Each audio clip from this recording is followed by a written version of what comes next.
ছাত্ৰ-ছাত্ৰীসকল তোমালোকক মোৰ চেনেললৈ স্বাগতম জনাইছোঁ। আজি তোমালোকৰ বাবে মই লৈ আহিছোঁ সাধাৰণ বিজ্ঞানৰ কেইটামান MCQ টাইপ কুৱেশ্যন এনচাৰ। আহা আমি ভিডিঅ'টো আৰম্ভ কৰোঁ। 1 নম্বৰ প্ৰশ্নটো হৈছে অসমৰ ব্ৰহ্মপুত্ৰ আৰু বৰাক উপত্যকাৰ লগতে কাৰ্বি আংলং আৰু উত্তৰ কাছাৰ পৰ্বতক সামৰি কিমান বৰ্গ কিলোমিটাৰ আগুৰি আছে? অপশ্যন 1টো হৈছে 30285 বৰ্গ মাইল 78438 বৰ্গ কিলোমিটাৰ। অপশ্যন 2টো হৈছে 32295 বৰ্গ মাইল 98438 বৰ্গ কিলোমিটাৰ। অপশ্যন 3টো হৈছে 31185 বৰ্গ মাইল 4838 বৰ্গ কিলোমিটাৰ। অপশ্যন 4টো হৈছে 30215 বৰ্গ মাইল 78338 বৰ্গ কিলোমিটাৰ। এনচাৰটো হৈছে 1টো 3285 বৰ্গ মাইল। 2 নম্বৰ প্ৰশ্নটো হৈছে ভৌগোলিক অৱস্থান অনুসৰি অসম ভাৰতৰ কিমানৰ পৰা কিমান ডিগ্ৰী উত্তৰ অক্ষাংশত অৱস্থিত? অপশ্যন 1টো হৈছে 24 ডিগ্ৰী অক্ষাংশৰ পৰা 28 ডিগ্ৰী উত্তৰ অক্ষাংশত অৱস্থিত। অপশ্যন 2টো হৈছে 24 ডিগ্ৰী উত্তৰ অক্ষাংশৰ পৰা 26 ডিগ্ৰী উত্তৰ অক্ষাংশত অৱস্থিত। অপশ্যন 3টো হৈছে 22 ডিগ্ৰী উত্তৰ অক্ষাংশৰ পৰা 28 ডিগ্ৰী উত্তৰ অক্ষাংশত অৱস্থিত। অপশ্যন 4টো হৈছে 23 ডিগ্ৰী উত্তৰ অক্ষাংশৰ পৰা 27 ডিগ্ৰী উত্তৰ অক্ষাংশত অৱস্থিত। তো ইয়াৰ এনচাৰটো হ'ব 1টো 24 ডিগ্ৰী উত্তৰ অক্ষাংশৰ পৰা 28 ডিগ্ৰী উত্তৰ অক্ষাংশত অৱস্থিত। 3 নম্বৰ প্ৰশ্নটো হৈছে ভৌগোলিক অৱস্থান অনুসৰি অসম ভাৰতৰ কিমান ডিগ্ৰী পূব দ্ৰাঘিমাৰ পৰা কিমান ডিগ্ৰী পূব দ্ৰাঘিমালৈ বিস্তৃত? অপশ্যন 1টো হৈছে 92 ডিগ্ৰী পূব দ্ৰাঘিমাৰ পৰা 90 ডিগ্ৰী পূব দ্ৰাঘিমালৈ বিস্তৃত। অপশ্যন 2টো হৈছে 90 ডিগ্ৰী পূব দ্ৰাঘিমাৰ পৰা 97 ডিগ্ৰী পূব দ্ৰাঘিমালৈ বিস্তৃত। অপশ্যন 3টো হৈছে 90 ডিগ্ৰী পূব দ্ৰাঘিমাৰ পৰা 96 ডিগ্ৰী পূব দ্ৰাঘিমালৈ বিস্তৃত।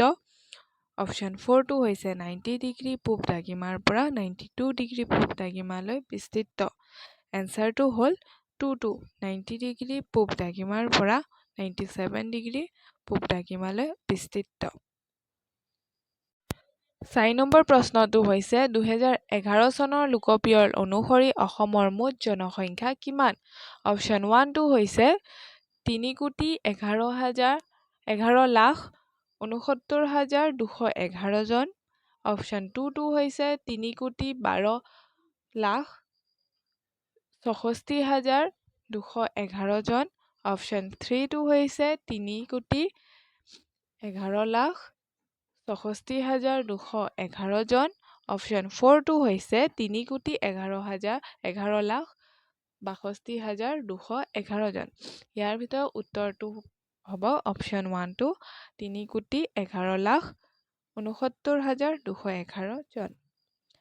5 নম্বৰ প্ৰশ্নটো হৈছে 2011 চনৰ লোকপিয়ল অনুসৰি অসমৰ জনসংখ্যা ভাৰতৰ মুঠ জনসংখ্যাৰ কিমান শতাংশ আছিল? অপশ্যন 1টো হৈছে প্ৰায় 2.58 শতাংশ। অপশ্যন 2টো হৈছে প্ৰায় 2.50 শতাংশ। অপশ্যন 3টো হৈছে 2.40 শতাংশ। অপশ্যন 4টো হৈছে 2.11 শতাংশ। ইয়াৰে উত্তৰটি হ'ল প্ৰথমটো প্ৰায় 2.58 শতাংশ। 6 নম্বৰ প্ৰশ্নটো হৈছে অসমৰ উত্তৰে কোনকেইখন ৰাজ্য অৱস্থিত? অপশ্যন 1টো হৈছে বাংলাদেশ, ত্ৰিপুৰা, মিজোৰাম। অপশ্যন 2টো হৈছে পশ্চিম বংগ। অপশ্যন 3টো হৈছে ভূটান আৰু অৰুণাচল প্ৰদেশ। অপশ্যন 4টো হৈছে অৰুণাচল প্ৰদেশ, নাগালেণ্ড, মণিপুৰ। ইয়াৰে উত্তৰটো হ'ব 3টো ভূটান আৰু অৰুণাচল প্ৰদেশ। 7 নম্বৰ প্ৰশ্নটো হৈছে অসমৰ সমুদ্ৰ পৃষ্ঠৰ পৰা প্ৰায় কিমান মিটাৰ উচ্চতাত অৱস্থিত? অপশ্যন 1টো হৈছে 70.5 মিটাৰ উচ্চতাত অৱস্থিত। অপশ্যন 2টো হৈছে 79.5 মিটাৰ উচ্চতাত অৱস্থিত। অপশ্যন 3টো হৈছে 75.5 মিটাৰ উচ্চতাত অৱস্থিত। অপশ্যন 4টো হৈছে 78.5 মিটাৰ উচ্চতাত অৱস্থিত। ইয়াৰে উত্তৰটি হ'ল 2টো 79.5 মিটাৰ উচ্চতাত অৱস্থিত। 8 নম্বৰ প্ৰশ্নটো হৈছে ডাম্বুকচ শৃংগটো অসমৰ ক'ত অৱস্থিত? অপশ্যন 1টো হৈছে বৰাইলত। অপশ্যন 2টো হৈছে কাৰ্বি আংলং। এনচাৰটো হ'ল অপশ্যন 2 কাৰ্বি মালভূমি। 9 নম্বৰ প্ৰশ্নটো হৈছে ব্ৰহ্মপুত্ৰ নদীৰ দৈৰ্ঘ্য কিমান?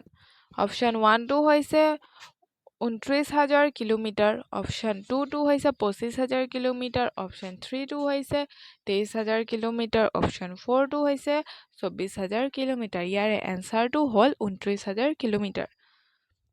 10 নম্বৰ প্ৰশ্নটো হৈছে কোনখন বৰাক নৈ উপনদী? অপশ্যন 1টো হৈছে কৃষ্ণাই। অপশ্যন 2টো হৈছে বৰনৈ। অপশ্যন 3টো হৈছে ডুমডুমা। অপশ্যন 4টো হৈছে জাতিংগা। এনচাৰটো হ'ল জাতিংগা অপশ্যন 4। 11 নম্বৰ প্ৰশ্নটো হৈছে নিম্নলিখিত কোনখন নগৰ অসমৰ প্ৰথম শ্ৰেণীৰ নগৰৰ ভিতৰত অন্তৰ্ভুক্ত হয়? অপশ্যন 1টো হৈছে গোৱালপাৰা। অপশ্যন 2টো হৈছে লখিমপুৰ উত্তৰ লখিমপুৰ। অপশ্যন 3টো হৈছে যোৰহাট। অপশ্যন 4টো হৈছে ধুবুৰী। ইয়াৰে এনচাৰটো হ'ল 3 যোৰহাট। 12 নম্বৰ প্ৰশ্নটো হৈছে অসমৰ জাতীয় গছডালৰ নাম হ'ল অপশ্যন 1টো হৈছে কঁঠাল গছ। অপশ্যন 2টো হৈছে কলগছ। অপশ্যন 3টো হৈছে আহঁত গছ। অপশ্যন 4টো হৈছে হলং গছ। অপশ্যন 4টো হ'ব ইয়াৰ এনচাৰ হলং গছ। 13 নম্বৰ প্ৰশ্নটো হৈছে অসমৰ জাতীয় পক্ষীটো হৈছে অপশ্যন 1টো হৈছে ময়ূৰ। অপশ্যন 2টো হৈছে দেওহাঁহ। অপশ্যন 3টো হৈছে হাঁহ। অপশ্যন 4টো হৈছে ৰাজহাঁহ। ইয়াৰ এনচাৰটো হ'ব 2টো দেওহাঁহ। আজিলৈ ইমানে। ধন্যবাদ।